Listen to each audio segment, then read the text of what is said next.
pagbabago? Paano ka gumaling mag-Tagalog? And anong preparation mo rin for this Carolyn? Pinalayas namin. Tumira sa Sa totoo lang po, Tagalog. sige, subukan ko Tagalog. Sa totoo lang po, dahil sa mga kasamahan ko po, palagi ko po sila sinasama, yung team Bagong Lipa, pati na rin po yung aking mga magulang, aking kuya sa mga ikot.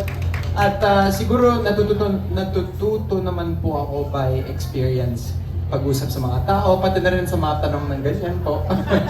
At yun lang po. Maraming salamat na napansin niyo po. Pero kailangan ko pa mag-ensayo, kailangan po matuto. Pero maraming salamat. Thank you. Salamat.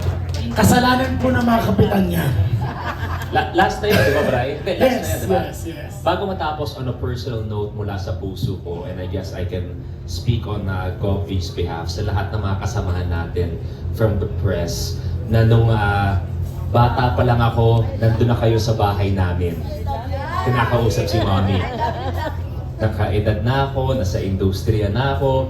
Pagka may mga bago akong TV show, game show, o may bagong pelikula, kayo pa rin ang aking mga kasamahan. Ngayon naman ako'y nangangarap mga lingkod bayan, kayo pa rin ang aking mga kasamahan. Kaya naman, na-miss ko kayo. Maraming salamat sa inyo. Thank you. Love you all. Ayan, anything? Gov? Ryan muna, bago si Gov. Ryan, farewell message. Hindi ko lang po nabanggit kanina sa mga Vilmanians. Maraming salamat. You guys came all the way from all over just to be here with us today. Thank you. And maikli na lang po sasabihin ko. Maraming salamat po for covering this event. At maraming salamat rin po sa mga tanong ninyo. And hopefully, let's keep in touch. And that's it lang po. Ingat po kayo sa pag-uwi. Salamat po. And syempre, Governor Vilma Santos Recto. Alam mo, Kate? Alam mo, si Secretary, 1992, ganyan din ang umpisa. Ganyan din managalog. But look at him now. So, may chance ka, anak. At saka sa bahay bawal siya mag-English.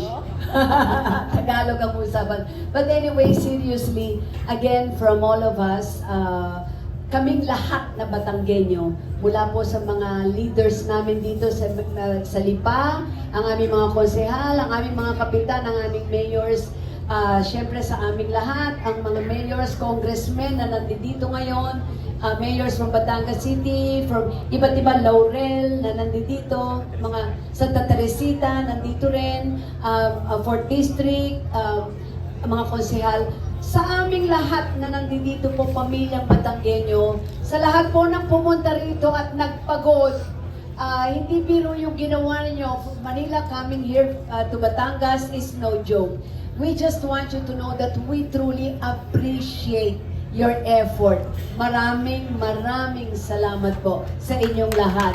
Sana po, hi team, my lovely pa. Thank you very much. Sana po kung meron lang akong request, I'd like to acknowledge also my team. Andiyan sila Ambet, Professor Tots, andiyan sila lahat. Kung pwede lang, hi Onat, pwede lang ho mag-request. Sana ho, this is our 3rd year ng aming pong Barako Fest. At kung nakasama namin kayo kanina mula ribbon cutting, hanggang inikot natin yung mga stalls, and all the activities na kasama sa aming Barako Fest. Nakita niyo po kanina, siguro po we're asking for your help and support na mas mapasaya pa ho namin, mas mapakilala pa ho namin ang Barako Fest ng aming pong lalawigan ng Batangas dito po sa lungsod ng Lipa. Sana matulungan nyo na ho kaming i-promote ito kasi napakaganda po ng gusto at gustong ipahiwatig ng Barako Fest. At pinanggit na po yan kanina, pagkakataon po na magkaroon po ng trabaho at mas malaking kita ang mga mamamayang Pilipino. Sa inyo pong lahat, again, from all of us, maraming salamat po. Mag-ingat kayo sa pag-uwi. And again, see you. Kung meron pa 14, 13, 14, if you want to stay longer, you're all invited. And kung hindi naman po, looking forward to see you again next year sa aming pong Barako Fest 4th year. Maraming salamat po. Mabuhay ho kayong lahat. Maraming salamat.